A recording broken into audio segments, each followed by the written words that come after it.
Hi friends, I'm Julie M. Lane, and welcome to the very first episode of the Redeeming Stories podcast. If you have followed me on juliemlane.com or on Instagram at Redeem Thyself or Seven Petals, you know that I've been sharing pieces of my healing journey, parts of my story that are messy, human, and sacred. This podcast is a new chapter in that journey. Redeeming Stories is a place for honest conversations about healing, faith, trauma, resilience, and hope. In this first episode, though, I'm sharing pieces of my own story, where I've been, how I am healing, and the work it's taken to get here. From here forward, though, I'll be joined by weekly guests who will bring stories close to their own hearts. Stories of grief, courage, survival, and redemption. I believe every story carries power to heal not only the teller, but the listener too. Thank you for being here. Thank you for showing up for this sacred beginning. And so as we begin, remember this: we're all in this together. For a long time, silence was how I survived. I thought if I stayed agreeable, quiet, invisible, maybe I could control the chaos. But silence became exhaustion, defeat. It turns into surrender, the sense that it's easier to sit down and take it than to stand up and be heard again. And then comes the shame. Dr. Donald Nathanson once wrote that shame is a rupture in the bridge between the self and others.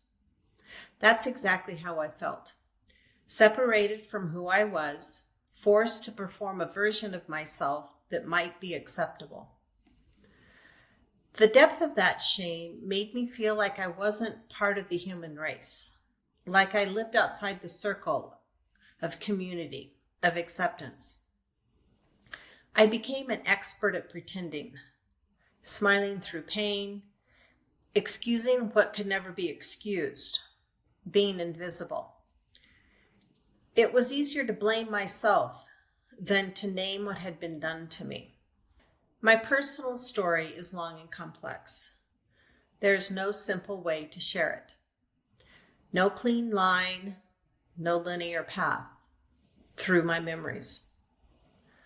Over time in this podcast and in the weeks ahead, I'll share small pieces, the details, the people, the events, the trauma, and the abuse that shaped my life.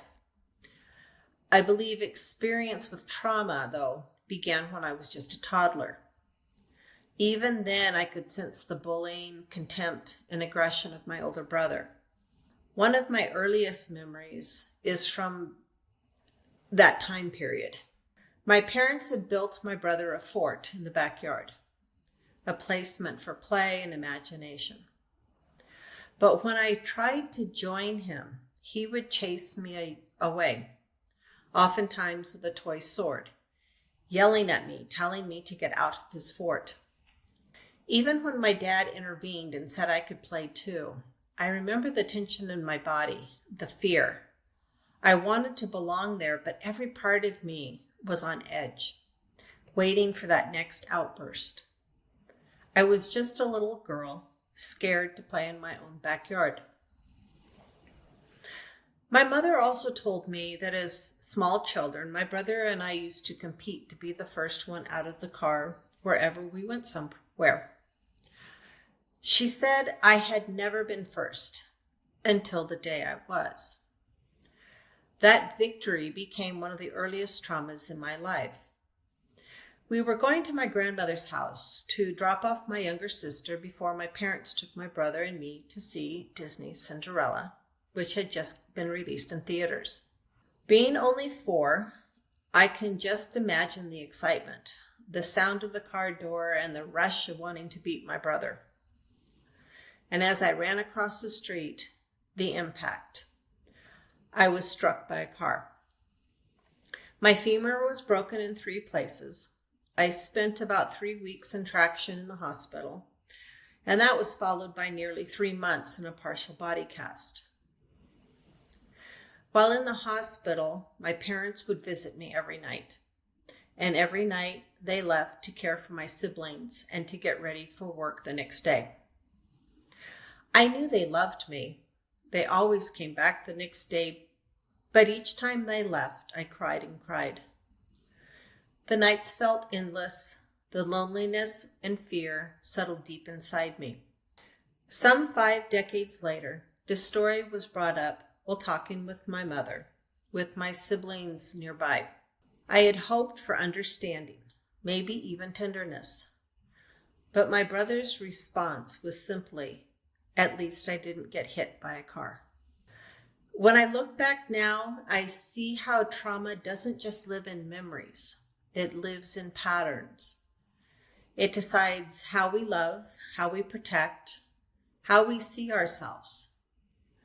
And I didn't realize I was still living in the aftermath long after the events had ended.